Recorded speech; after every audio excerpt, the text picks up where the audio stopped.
Thank you.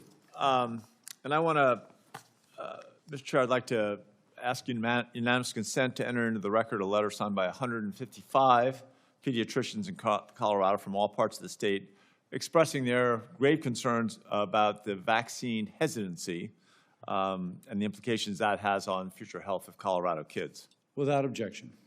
So, Secretary Kennedy, measles cases are increasing. I know that it's been raised many times. We've seen in Colorado this year, 18 times the number of measles cases that we used to see. All but one this year were unvaccinated individuals, and that one only got one shot instead of the two. Between February and March of this year, state and local public health officials in Colorado spent nearly $500,000 to respond to 10 measles cases impacting 2 schools in Broomfield. And I thought I'd just go through that in Adams County. Responding to an outbreak of only 5 cases required approximately 40 caseworkers and contact tracers working 14 hours a day, because there's a huge sense of urgency here, 7 days a week for more than 2 weeks. The workers had to contact more than 600 people that may have been exposed, and these contact workers interviewed 284 people by phone. Public health workers had to access every single contact for immunization status. They had to ask, had you been vaccinated? And they needed to, those who hadn't been vaccinated needed to be quarantined for 21 days at additional expense I'm not including here. They had to prioritize, obviously, for infants under 1. You look at the outbreaks that we're seeing in 2025, we had 48 outbreaks across 45 states. 2026, we had 19 outbreaks across 33 states. I think this work, the contact tracing, keeping people isolated, it's very onerous to local governments. And President Trump's cuts to public health funding and healthcare coverage and research mean that there isn't any money left. So I think that we have to ask, where is the money going to come from to clean up all that cost to local government? As a former mayor, that's something that concerns me.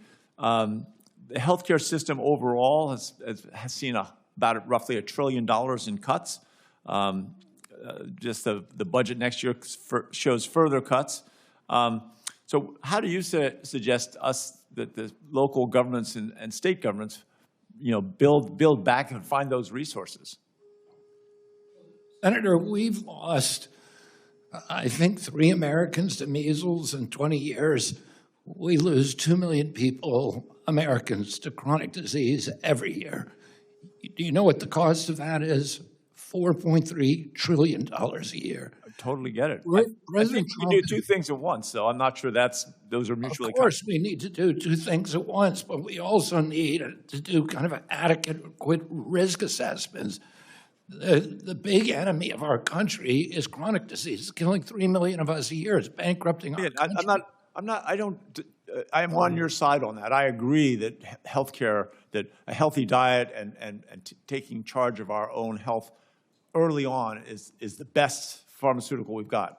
I agree with all that. This is separate from that and a separate subset. I'm also partial to mRNA vaccines, especially. Recently, I'm sure you've seen the news that it's a promising pathway for people or patients with pancreatic cancer. As you know, pancreatic cancer is one of the great killers, one of the deadliest forms of cancer. Less than 13% of the patients with pancreatic cancer last over 5 years. The patients in this trial with mRNA are still alive 6 years later, right? So, less than 13% survive beyond 5 years. In this trial, they're all alive after 6 years later. This is exciting for the scientific research community and the promise of RNA research, but we still feel hostility to mRNA technology and the research. The termination of 22 projects worth $500 million that had focused on mRNA. In your announcement of canceling the projects, you quoted that HHS would shift towards safer, broader vaccine platforms. But again, when you're looking at cancer and canceling projects that are so promising for these certain types of cancer, aren't you worried about throwing the baby out with the bathwater? Senator, I've authorized $500 million now for cancer vaccines. Oh, and I think mRNA is a promising technology for cancer vaccines. I terminated the COVID vaccines because they didn't make any sense. COVID is gone, and the mRNA vaccines have a limited efficacy against respiratory illnesses. And if they had a good efficacy, the industry would pay for them. They made $100 billion on the COVID vaccine. Why are we paying for vaccines that they don't believe are going to work? Because we know they're not going to work. mRNA technology is very, very promising in certain areas like pancreatic cancer. Well, I think that I guess I want to make sure we continue to do the research. We are doing The steel gavel is cutting me off, but I want to make sure that we focus on some of that basic research that leads to those breakthroughs in things like RNA vaccines. Thanks. Support journalism you trust. Support PBS News. Donate now, or even better, start a monthly contribution today.